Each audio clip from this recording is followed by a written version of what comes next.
What happened after Peru secretly helped Argentina during the Falklands War?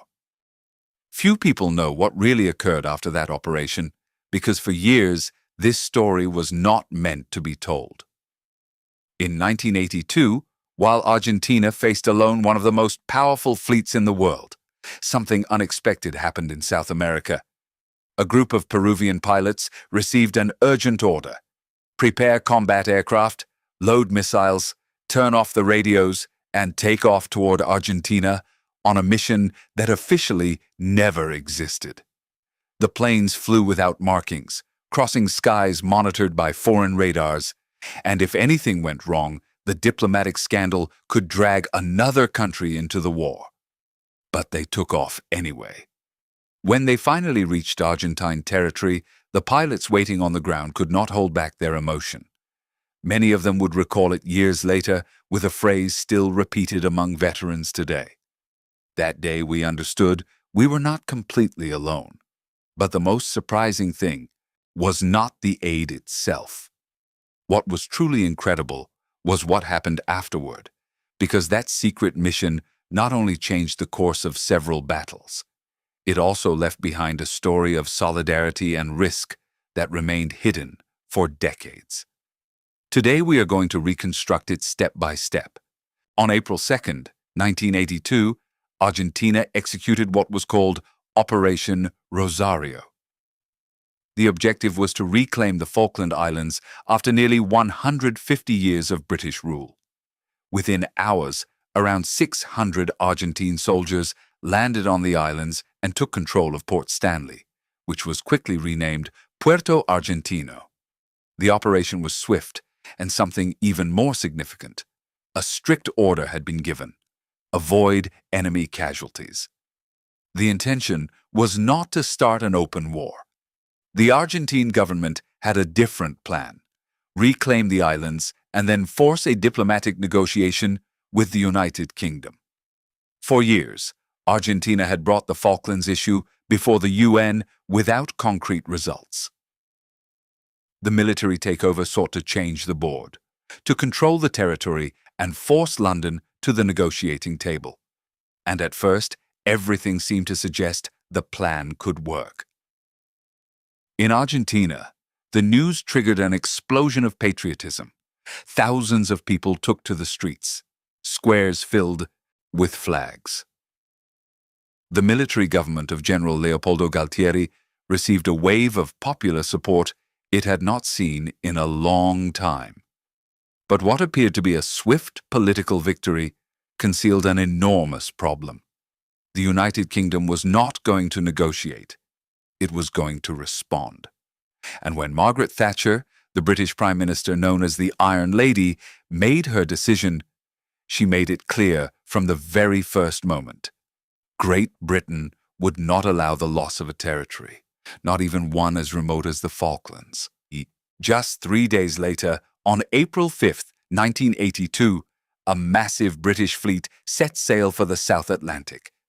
Aircraft carriers, destroyers, nuclear submarines, more than 40 warships accompanied by hundreds of aircraft and thousands of soldiers.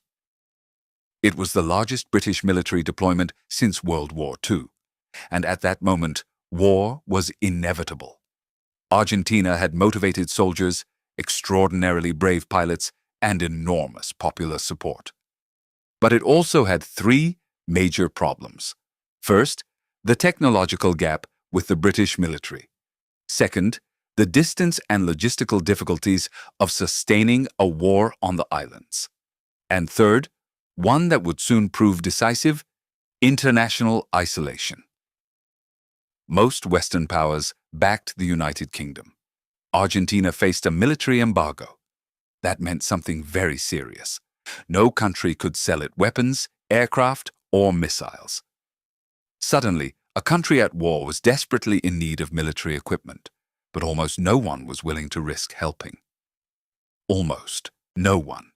Because in South America, one country was watching the situation very closely and would soon make a decision that would change the course of this story: Peru. As the war progressed, Argentina's situation grew increasingly complicated. At sea, the British fleet advanced with absolute superiority. In the air, the British Sea Harriers dominated the skies. And on the international stage, Argentina was practically isolated. The United States had decided to back the United Kingdom. France began sharing technical information about the missiles and aircraft Argentina had purchased years earlier, and other Western nations supported the military embargo. That meant Argentina faced a critical problem. It needed aircraft, missiles, and spare parts to continue the war, but almost no one was willing to provide them. Then something unexpected happened. On the morning of May 3, 1982, just hours after the sinking of the cruiser ARA General Belgrano, two Argentine envoys landed in Lima. They carried an urgent message and an extremely sensitive request. They were received at the government palace by Peruvian President Fernando Belaúnde Terry. The request was direct. Argentina needed military aid, combat aircraft, ammunition, missiles, fuel. But accepting that request carried enormous risk. Argentina was under an international embargo. Helping it meant violating those sanctions, and the consequences could be severe. Peru could face economic penalties, diplomatic pressure, and even friction with powers like the United States or the United Kingdom. Moreover, the regional context was far from simple. Chile maintained tensions with Argentina and was cooperating with British intelligence. A mistake, a leak, or an aircraft detected by radar could immediately trigger an international scandal. Even so, Belaúnde Terry made a decision. There would be no speeches, no public announcements, but Peru would help Argentina. The order was clear. Prepare 10 Mirage 5 aircraft, arm them, and send them to Argentine territory as quickly as possible.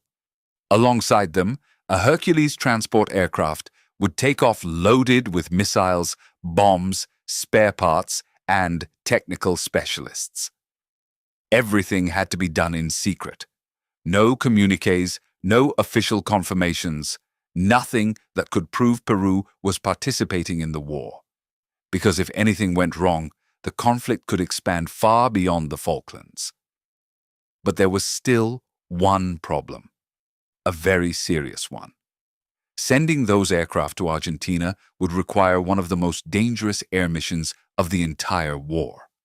And every pilot knew it, because the real challenge had not even begun yet. The early hours were cold at La Joya Air Base in southern Peru. Dawn had not yet broken when the first technicians began moving between the hangars. The lights were kept to a minimum. Movement had to go unnoticed.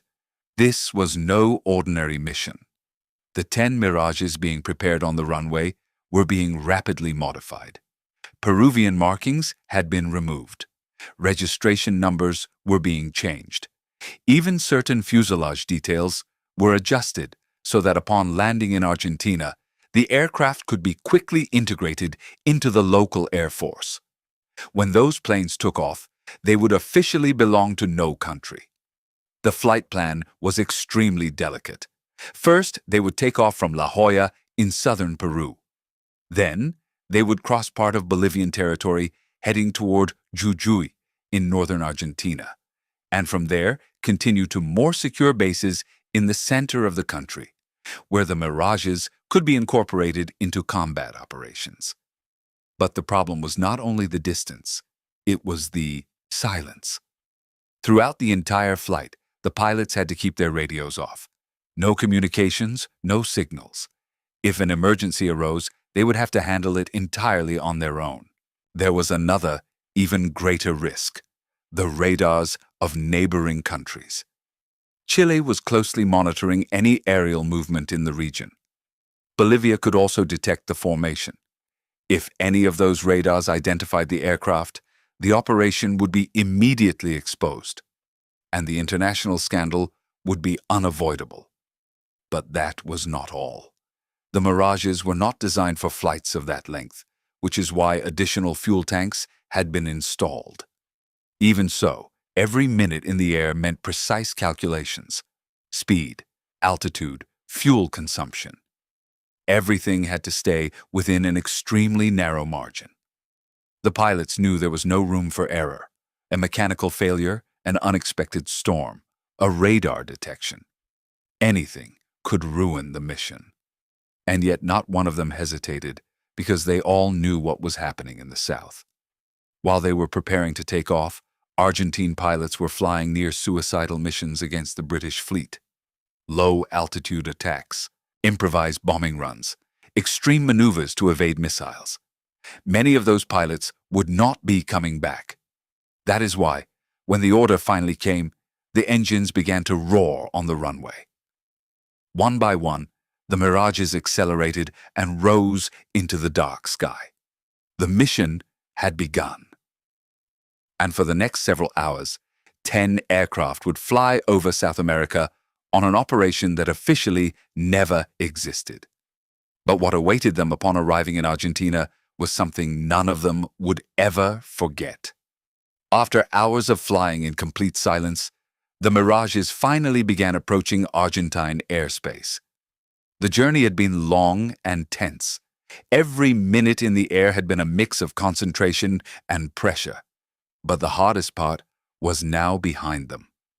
They were approaching Jujuy, the first safe point inside Argentine territory.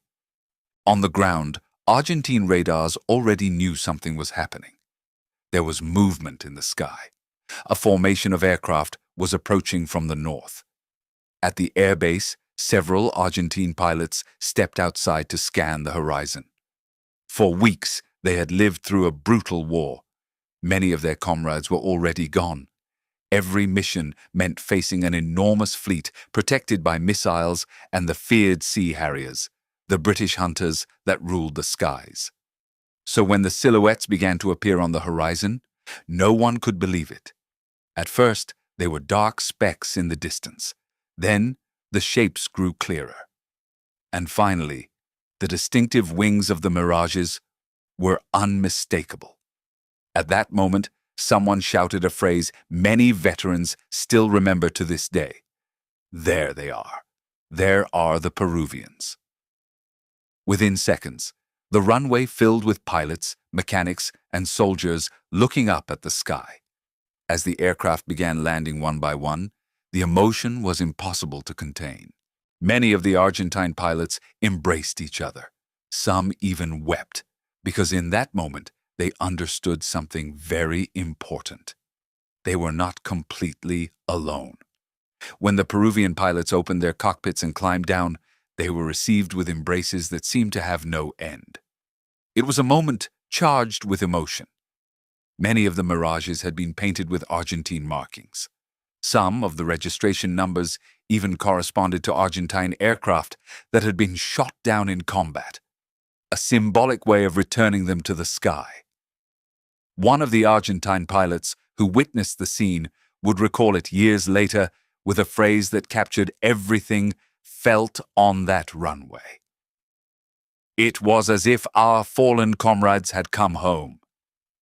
But there was something more, something that surprised even the Argentines themselves. Some of the Peruvian pilots had not only come to deliver the aircraft, they were also willing to stay and fight. The war continued, and time was running out, because while that reunion was taking place on the ground, the conflict in the Falklands was entering its most brutal phase. Despite the enthusiasm sparked by the arrival of the Peruvian mirages, the reality at the front was growing increasingly grim. The war was entering its final phase. British forces had already managed to land on the islands and were slowly advancing toward Puerto Argentino. At sea, the Royal Navy maintained control. In the air, the sea harriers continued to dominate the skies. And on the ground, the fighting grew ever more intense. Conditions were extreme. Temperatures dropped below freezing. The wind was relentless, and many Argentine soldiers, most of them young conscripts, barely 18 or 19 years old, had to hold out with very limited resources. Even so, Argentine pilots continued flying extraordinarily dangerous missions. They flew at extremely low altitudes, nearly skimming the sea to avoid British radars, attacking in improvised formations, and on more than one occasion managing to inflict significant damage on the enemy fleet. British ships were sunk or seriously damaged, but the toll was enormous. Every attack also meant losses. Every mission could cost a life. Meanwhile, on the islands, the British advance continued. The fighting at places like Mount Longdon, Mount Tumbledown, and Wireless Ridge grew increasingly violent. Argentine troops fought with courage, but the gap in equipment, logistics, and technology was becoming impossible to overcome. Finally, on June 14, 1982, after 74 days of war, the inevitable moment arrived. The Argentine governor of the islands, Mario Benjamin Menendez, signed the surrender before British forces. The war was over. The conflict left a deep wound in both countries. More than 900 people died. 255 British, 649 Argentine. But beyond the military outcome, that war also left behind stories that survived the passage of time. Stories of determination, courage, sacrifice, and also of solidarity. Because at one of the most difficult moments of the conflict, when Argentina was practically isolated by the international embargo, one country chose to help. Peru did not only send aircraft, it also sent technicians, spare parts, weapons, and pilots willing to risk everything. For many years, that aid remained almost unspoken. There were no grand announcements, no official celebrations.